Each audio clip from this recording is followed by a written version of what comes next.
With that, we're going to start with the, let's see, Arts and Humanities. Did I get the sign-in sheet back? Okay.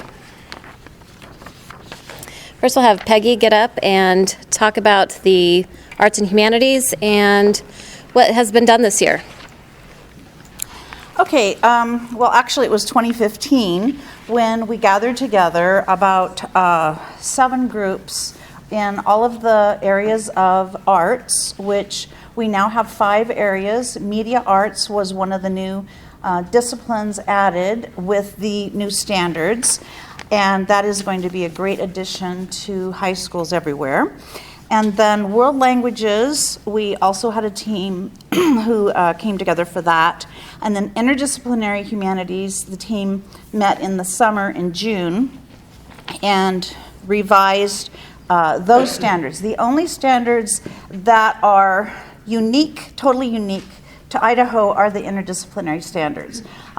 We wrote those in 2000, the very first time, and they were revised a little bit in 2008, and again revised, I think, in a really good way, following some of the ideas of themes, essential questions, essential understandings, and areas where a local school can choose their own content, but there are ideas on how those can be arranged. Is that Okay, so let's come over to the table. So we have Russ Heller. Where are you at? I'm right here. Oh, sorry. Thank you. So do you want me to hold it? If you'd like Okay. to, you can. Thank you. Can everybody hear this? No, they can't hear you. You're recording. It's not a recording. Oh, it's a recording. It's not a microphone. Exactly. Peggy had a strong voice. I wasn't expecting to be ready this quickly, but let me tell you something about my interest. For tonight's purposes, I represent the National Council for History Education, which has lots to say on the issue of separating out history as one of the ways in which you can satisfy an arts and humanities requirement. And it's no small thing.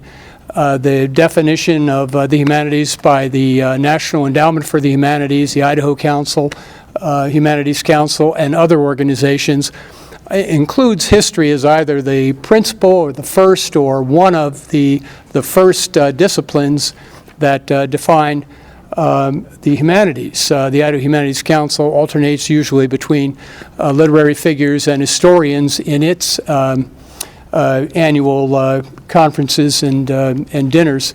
And I've had the great pleasure of meeting virtually all the historians the Idaho Humanities Council has brought to town. I had a meal with Frank Lugeval just last week in New York, who spoke recently in Idaho for the humanities on behalf of the Humanities Council.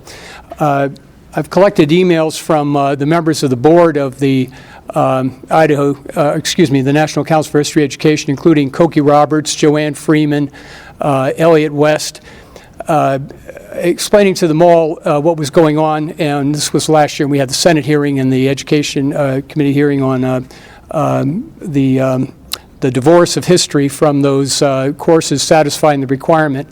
The emails are they're strong, and they're all enthusiastically in support, as the board supports unanimously opposition to separating history from satisfying a humanities requirement.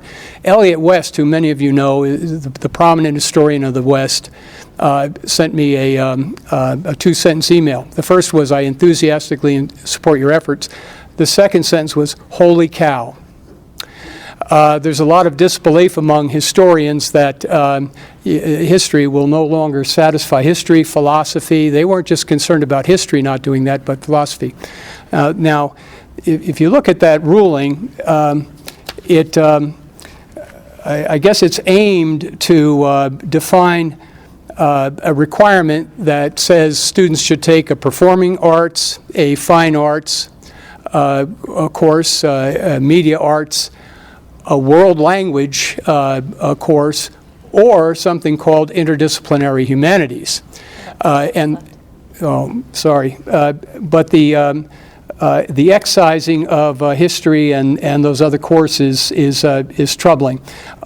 Those other courses aren't necessarily two disciplinary courses, and some of them aren't disciplinary in the sense that history, which is an integrative discipline by its nature. After I left the Senate hearing, I visited a European history class unannounced, and there the teacher was handing out handouts on the Romantic era in Europe. He had poems by Wordsworth, he had paintings by Goya and others, he had a description of the Romantic age intellectually. That's what history teachers do. To the extent they don't do it, districts have a problem, and districts ought to be addressing that problem in their own way with their own supervision. So thank you for the time. I had lots of other material prepared, but I'll put it in writing. Thank you. Do you have any response to Peggy? Hold on.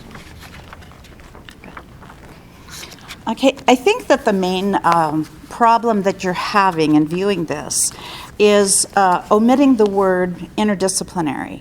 And one of the code changes is actually a definition of interdisciplinary study.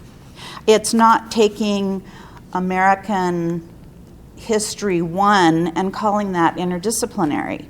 The meaning of interdisciplinary is that there's a reason to teach 2 or 3 or 4 disciplines, and they're all equal in weight. History is not being eliminated. You could have an art and history course as an interdisciplinary course. You could have a music and history. You could have music of rock and roll. That is one actually valid interdisciplinary course taught in West Ada presently. So this is not true that history is being eliminated. History as an elective is an elective, and school districts can allow more history classes. So this is a graduation requirement. I just see I have a bucket. I have some buckets from a story that I told to my team as they were deciding how these graduation credits go. In Idaho, we require 9 credits for English language, arts, and speech, 6 credits for math, 6 credits for science, social studies, 5 credits, which includes history.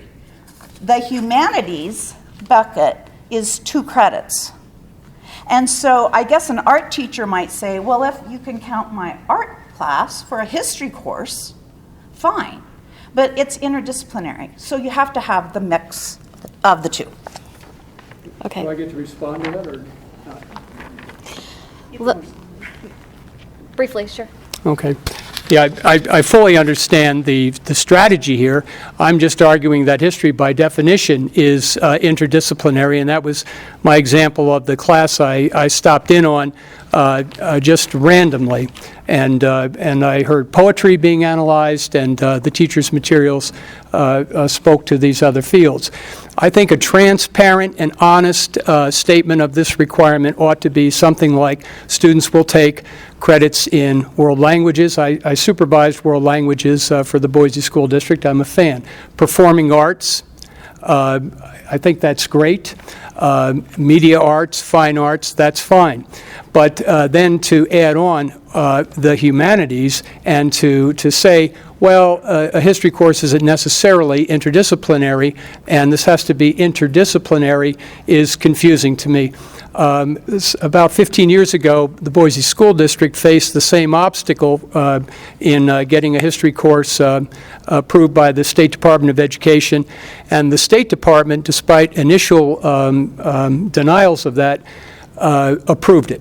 Assistant Superintendent of Instruction approved that, Bob West, and it just reminds me of a struggle the Boise schools had a long time ago. I'm not representing Boise schools tonight. I'm representing history education. Thank you. Thank you. Okay, next we have, is it Chris Taylor? Yeah. All right.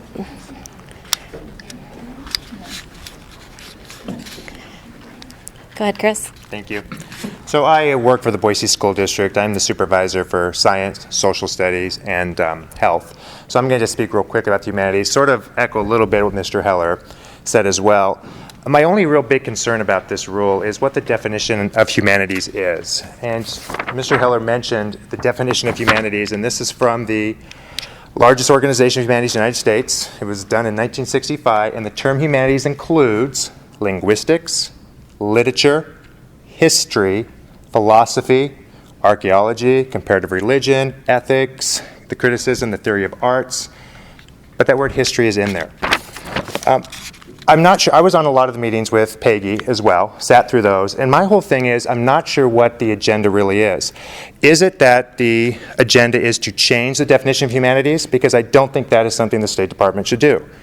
If it is to have a different graduation requirement that includes world language and the arts, I am all for that. But to change what humanities means, everything out there, humanities means history. Okay. I know one of the reasons that was mentioned in the meetings with Peggy that why this rule was going to be changed was because a lot of districts were abusing it. A lot of them were using well-being for humanities. We know that that is not humanities, but maybe there needs to be something that the rule needs to be better communicated or understood, but we can't just change the word humanities in that. In our district, we have a very liberal arts education, one of the best in the state. We have over 20 courses in the musics and the arts, not even including world language. We feel that a lot of small districts in our state, if we're thinking of the whole statewide, are they going to be able to get qualified people to do some of these classes if we're going to look at just the fine arts and the world language piece? So my whole statement on this is the State Department looking at changing the word humanities, or are they looking at having a new requirement that fits the fine arts and world language? Thank you. Thank you. Peggy? Hi, Chris. I'm sure you've heard this before in our many meetings, and these are not just my rulings. This was a committee of 15 people who came together. So this is not my rule. And we're not changing the definition of humanities. That's missing the point entirely. The course is interdisciplinary. How are you using two effectively and equally? And I just have to tell you that both of my children went through Boise schools and took a history course that was required. My daughter took 4 years of art. She was not able to count one of those classes towards this graduation requirement. My son took 4 years of music. Not one of those courses counted because they had to take a 9th grade course. And I saw the course, and it needed a lot of work. It was not interdisciplinary. All right, next we have, is it Sheila Miller? Where you at? Okay. Hold on just a moment. State your name and where you're from, what stakeholder group you're with. Okay, I'm Sheila Miller. I am a Boise School District teacher of world languages. I am a parent with 2 kids going through the program, and I'm also on the board for the Idaho Association of Teachers of Language and Culture. And what I want to speak on is a little bit disassociated with this discussion, and that is when we got together and worked on committees, and I've been on these committees a couple of times, we did work on the humanities and the interdisciplinary, but we were allowed as a group to look at our own standards throughout the state for the teaching of language and culture. And it's not language necessarily, it's not specific to one language, but what we looked at when we wrote these standards is we looked at what are the best practices throughout the United States, what serves our students the best. And the national, we looked at national, we looked at other school districts, we did a lot of research. And so the best practices throughout the United States are designed around the 5 C's: communications, comparisons, connections, communication, culture. I'm sorry. I'm very, very nervous. This is the first time I've ever testified. And then what we did is we put them, our whole purpose, but all of us were teachers, and we wanted to make it so that curriculum writing and writing a syllabus was easy for the big school districts as well as the small school districts. As an officer for the ITLC, I have led several discussions where our teachers in really small school districts going, how do I do this? How do I write these? Where do I get started? And I really think that the proposed standards for Idaho will help someone in Paul, Idaho, or West Ada, or the Boise School District, or Coeur d'Alene, be able to incorporate best practices. It will help with their assessment, and overall it will improve language acquisition for all of our children and our students. Thank you. Peggy, do you want to respond? Thank you, Sheila. Sheila has been a huge help in world language study and working on committees for several years. What I particularly like about the work that the language people did this time was the proficiency standards, so that because Idaho does not require world language, which I think is a huge deficiency in our curriculum, that we don't require it, at least when a child starts in language, whether it be in elementary school or in high school, they can start out at whatever level they are, and when they can do these I can do statements that are nationally known and used, then they know exactly where they are, and then they can move on to the next level. And that was those performance indicators were a really great piece of work by that committee. Thank you. We have Isabel Hope. No? Okay. Lila Fulkins. Right here. Go ahead. I'm a teacher. I teach at CUNA. I teach elementary music, and I like the broadness of the Common Core artistic standards in the music. I think it allows the districts to do what they deem is necessary. I don't think we address very well the developmental stages of children. I teach 30 to 32 hours a year for first grade on up and 15 hours for kindergarten. And I'm concerned how these standards will go with the Idaho Mastery Ed Network and what that would mean for mastery of music in kindergarten and mastery of music in 5th grade at 30 hours a year. That's my concern. I think the districts are going to do what they do. And I do have one question. Can dance be substituted for a PE? Dance can be used for an arts requirement. Several years ago, the state of Idaho demolished the requirement for minutes required for music, which was a blow to elementary teachers like Lila. And one of the biggest things I've heard from teachers across the state over the last 15 years has been, how can I possibly teach this amount of work when I teach 2 schools, 3 schools, 4 schools? So the question about can dance substitute, in Idaho grades K through 6, we have a requirement that arts be taught. Now, it's not delineated because perhaps in, let's say, Paul, Idaho, you have a person with a background in dance, and they don't have a music teacher. So they could offer dance, or they could offer theater, or they could offer visual arts if they have someone qualified. But dance is working towards getting an endorsement that's going to the Professional Standards Commission, and work is being done on that. But it does not count as a PE credit. Thank you.